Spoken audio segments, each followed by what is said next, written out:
What a time to be a Christian. Media stories are filled with reports of Christians, due to their backwardness and their bizarre theology, flouting provincial regulations and leading to an upswing in the cases of COVID and indeed hospitalizations. And to be honest, those media reports are not without some justification, because the church in Amherst did exactly that.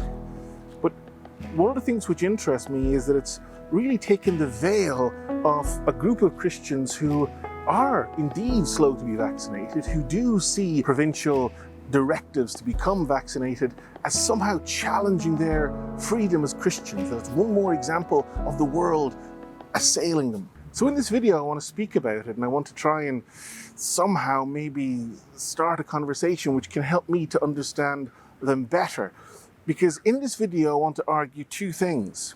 One, that when these Christians say that they're being persecuted, that actually they might not be wrong. And then the second thing is to say that even if they're right, even if they are being persecuted by the media, by society at large, by the elites, by the establishment, that even still, as a Christian, on the basis of Christian theology alone, you should still be vaccinated. So those two things are what I'm going to look at in this video.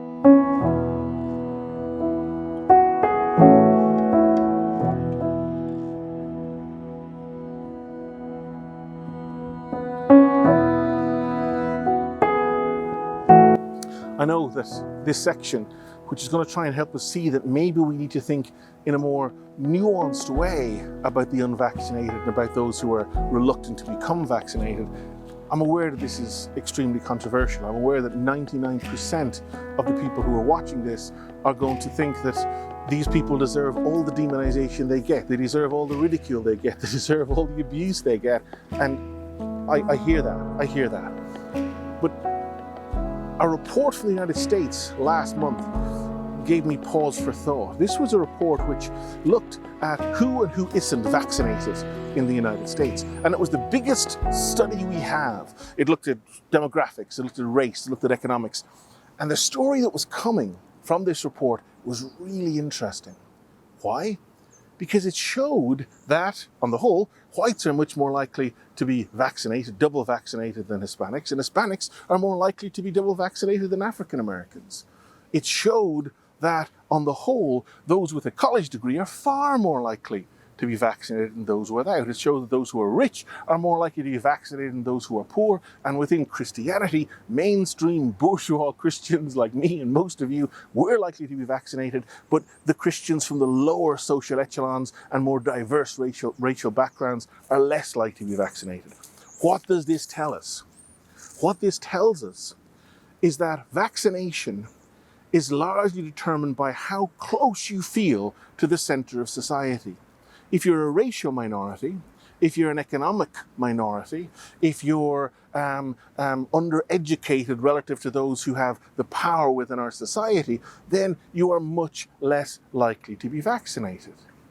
Now remember, let's say you're someone like me, and academia says something, or the media says something, or the government says something.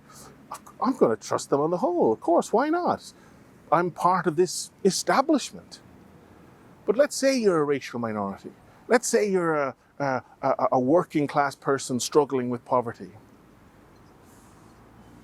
Are you going to be just as likely to trust authority if you're in those situations?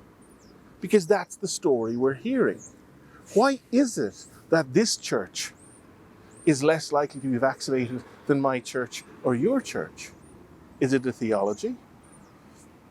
Maybe, but I think that's a little bit overblown. Because I hear lots of people in mainstream churches saying, if this is God's will, it will happen. If that's God's will, it will happen. I have a call from God. Using that language of God's direct puppeteering. So I'm not sure the theology is as exclusive to these particular strains of Christianity as people in more mainstream theology like to proclaim. No, this is a church which is economically very different from my church and possibly your church. This is a church that's racially very different from your church and my church. So when we're lampooning and ridiculing these people, when we're assailing them, I think we need to just pause a second. We need to hold on just a second and think, maybe there's things happening here that we need to know more about. That's the first thing I want to say in, dare I say it, in defense of the unvaccinated.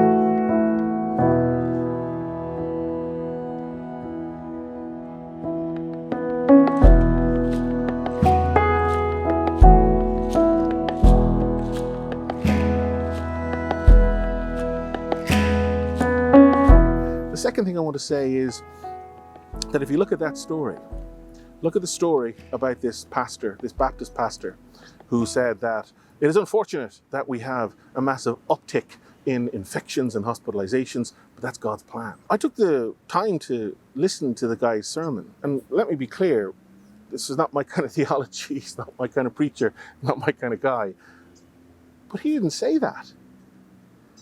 Pretty much every time he was speaking about what is unfortunate in that sermon, he was speaking about the shame, the persecution that he and his church are experiencing. That's unfortunate. It's unfortunate that we must go through these trials where the world is turning on us and shaming us and abusing us, but that is part of God's plan. It is foretold in Scripture that God's people would be shunned and would have to take up their cross in an adversarial world. So at the very least, he's being reported unkindly, and to be honest, I think he's being misreported. And this is nothing new. Here's another report from this week. Again, just a short time period, last 4 or 5 days, same province, right? And what we have here is a church that has circulated Catholic theology in their church bulletin. Catholic theology, which is, for various reasons that we can get into at some stage, opposed to in vitro fertilization. And it holds that these methods, which may produce fertilized eggs, which are then discarded, these methods, which are in contrast to methods like adoption and so on and so forth, are not the best way to go morally for the Catholic. And so these are thoughts that Catholics have, and Catholics were sharing these thoughts among themselves on their own Facebook page, on their own parish newsletter. But people got wind of it. And people got wind of these terrible thoughts that were being thunk by these Catholics. And not only that, but they were sharing these thoughts among themselves. So what you have is a religious minority thinking unacceptable thoughts. And what's the result? Ridicule and contempt from the media, and also a protest. It's now Saturday the 21st, now Saturday the 20th, and tomorrow the 21st, Sunday, there will be a protest outside this parish. So we, in our society, we will picket them for thinking, picket a religious minority for thinking things that we don't think should be thought, and sharing these thoughts with each other. That's the story here, and that's a story that no one has any interest in covering. No one has any interest in covering it because, well, that's how our society treats these people. Remember, in the last 6 months, there's been at least 60 churches burned down in acts of arson. Now, you might think, well, fair enough. There's been 60 churches burned down, but it's kind of understandable. But again, I'd caution you on that front, because at no time in human history, when there's the persecution of a religious minority, do people go, this persecution is happening for terrible reasons. It's always for reasons that the society on the whole thinks as being okay. One of the painful things I do is study the medieval period. It's not painful, wonderful theology, beautiful culture, etc. But it's also a time when there's anti-Semitic violence. And you could set your watch to these anti-Semitic pogroms in Europe. They all coincide with the outbreak of disease that's being attributed to a Jewish person. They bubble up whenever a Jewish person, for example, is accused or has molested a child. When these things happen, all of a sudden there's a massive upsurge in what they would consider to be justifiable persecution of this religious minority. Again, I'm not comparing the burning down of churches in Canada in 2021 to anti-Semitic pogroms in medieval Europe in a general sense. I'm simply comparing it in this one sense, that the wider society thought this was understandable, and our society thinks this is understandable. A society thinking it's understandable in no way mitigates the fact of religious persecution. And this persecution is happening because of story after story, unjust story after unjust story, not downright lying, but simply telling a particular kind of tale. And these tales are leading people who don't think the way the majority think. People who are minorities to feel significantly persecuted, to feel that they can't trust the media, they can't trust the elites, they can't trust the establishment, they can't trust people like me in academia. And so we have created this context. We've created this context in which there's an embattled extreme minority who are reluctant to be vaccinated. And how are we responding to it? On the whole, we're demonizing them, ridiculing them, and we're going to try and criminalize them.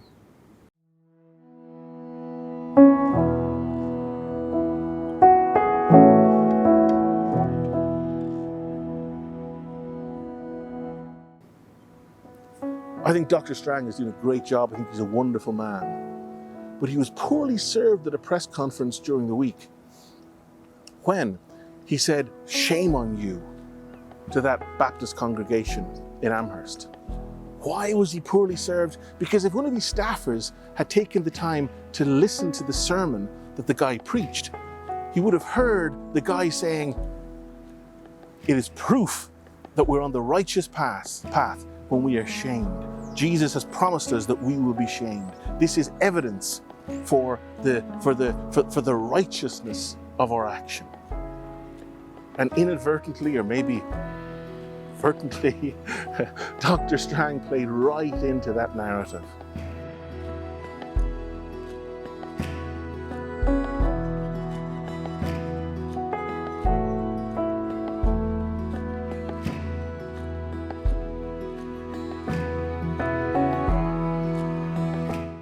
So my point is that we need to take their perspective more seriously. We need to see that not being vaccinated is usually a symptom of marginalization. We need to interrogate the reasons for people not being vaccinated more and move beyond these surface black and white sectarian stories that are most commonly found in the media. We need to see, and I know this personally, that there are some people who are Christians and are not vaccinated, and it's not because of any theological reason, it's because of what I think is poverty. Because when you're talking to them, you get a sense of what their life is like. And their life is a life with this massive cloud of pressure hanging over them. How am I going to find money for the kids' lunch? How am I going to find money for the kids' new shoes that they need so they won't feel like outcasts? How am I going to get away from this feeling that I'm the runt of society on the bottom rung because I don't have this, I don't have that, I don't have this kind of job to feel proud of? How am I going to get these endorphins that I'm trying to get in my society? And that's why the poor turn increasingly to food, drugs, alcohol, and other means to get chemical release from this constant pressure and this constant pain. And when they think about vaccination, it's just one more stressor. It's just one more anxiety-inducing thing that they don't want to deal with this week. And so they say, "I'll deal with it next week. I'll deal with it next week." And in one particular case that I'm aware of, that next week was too late, and this poor person, whom I respected and admired and loved, died. Not because her theology was opposed to being vaccinated, but because of the sheer pressure of of poverty, the sheer pressure of our social totem in which people who have very limited means are placed at the bottom, and this anxiety and this pressure was just something that she needed to push away for one more week. So I'd ask you, the majority of people watching this, to take these people more seriously, to listen to them more carefully, to take on board their fears and their anxieties and their pressures, to maybe agree with them when they say, actually, we can't trust the media. Actually, we can't trust big business, big government, big pharma, big academia. Because I'm an academic, we're not very trustworthy. We're monolithic in our perspective. We represent one side and one side only. We might tell ourselves, yes, we represent the right side. My goodness. This is 4/5 of this video. And this is simply saying, I think we need to show more compassion if we're really serious about bringing them into the tent and helping them and encouraging them to be vaccinated. If we simply want to express our rage and anger at them for slowing us down in our path to freedom again, well then, let's demonize them, let's shame them, let's criminalize them. But if we want to bring them in, if we want to help them to be vaccinated, we've got to meet them where they are. We've got to speak to them, listen to them, care about them, love them, be open to the possibility of them convincing us as we try and attempt to convince them. And in the short 5 minutes remaining, that's what I'm going to do now. I'm simply going to try and convince them. And please, if anyone is watching this who has a different approach to my approach, let me know in the comments. Let me know so I can hopefully learn and improve and be less monolithic in my thinking.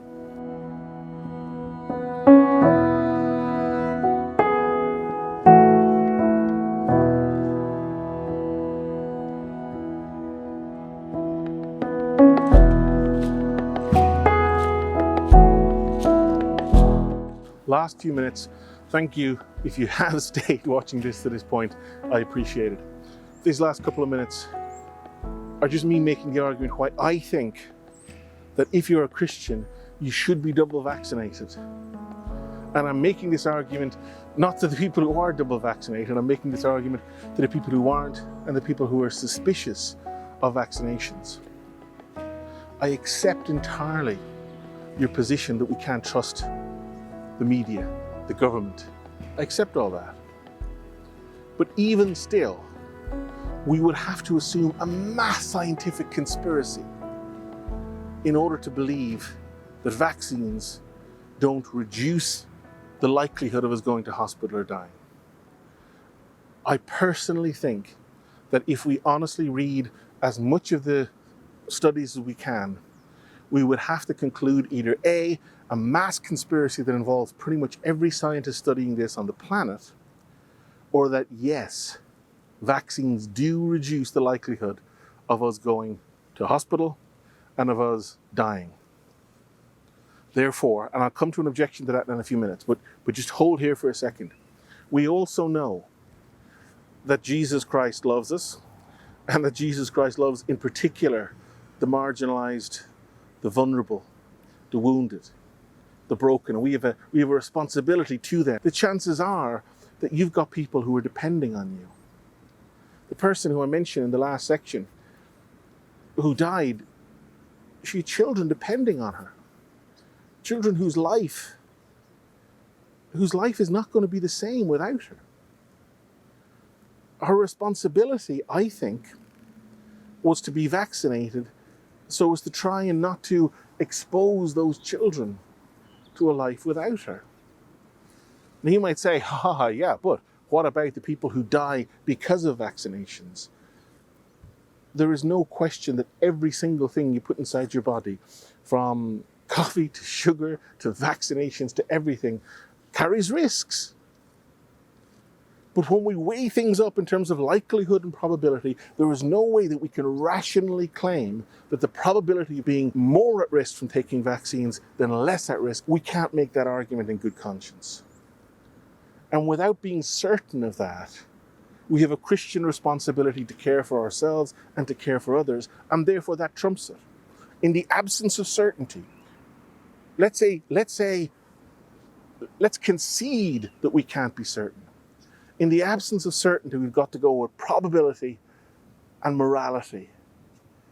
And the probable, and therefore the moral action as a follower of Jesus Christ, is to become vaccinated and take care of ourselves so we don't leave our loved ones in perilous positions. That's fairly straightforward. Now, I get that there are questions. Now again, they're not questions for me. When I read the scientific papers, what I see is that it is far more likely than not that being vaccinated reduces your risk of spreading the disease. I'm not 100% certain of that, but on balance, I think most people would concede that it's more likely than not. And therefore, not only are you protecting those who are directly depending on you, but you're taking care of those who are extremely old, those who are ill, those who are immune compromised. You are taking care of the last of these people who Jesus says we will be judged on. We will be judged on how we treat these people, and being vaccinated is treating these people as if they matter, and as if we love them, and as if we're going to take action, heroic action, given your level of distrust, heroic action to protect them. So for theological reasons, on balance, I think we need to be double vaccinated.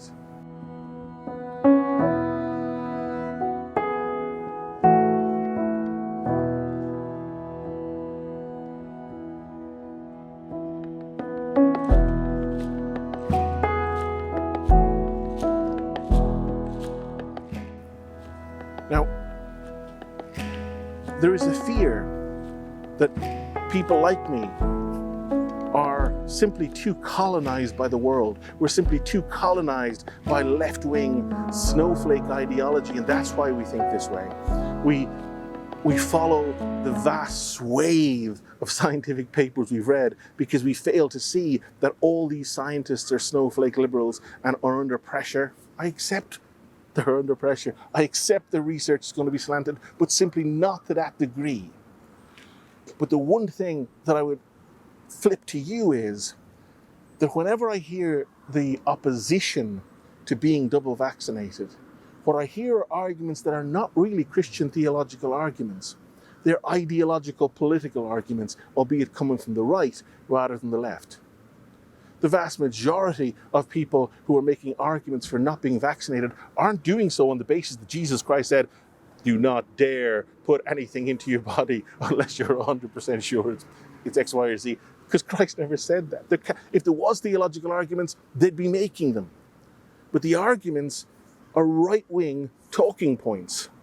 Therefore, the question is, who is it that's selling out their Christian theology to the dominant society? Now, yes, it's not the dominant society on the whole. It's a dominant subsection of society, a small subsection of society that seemingly has colonized your Christian theological imagination and convinced you against what Jesus Christ wants to not be vaccinated.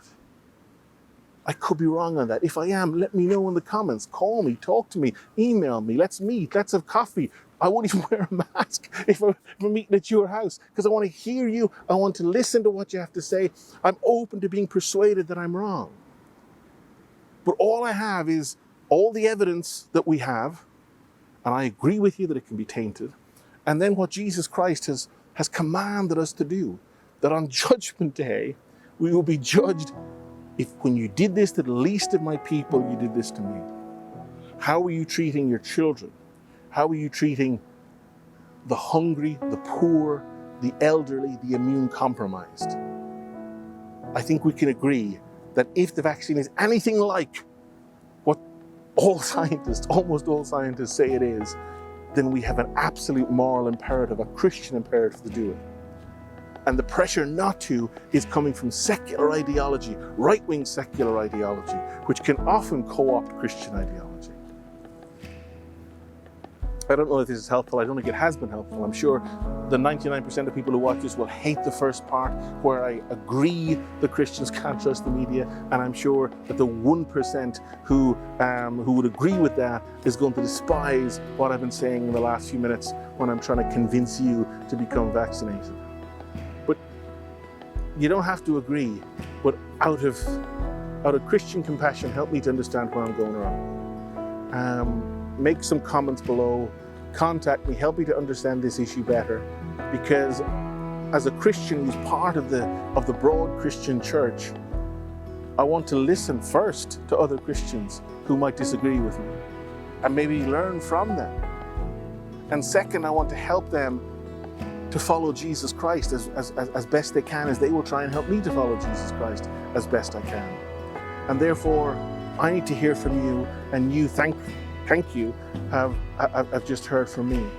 So let's have a conversation about this, and let's try and respond to this crisis not as political left and right, but as the Christian church, as the body of Christ. Thanks for watching. I appreciate it.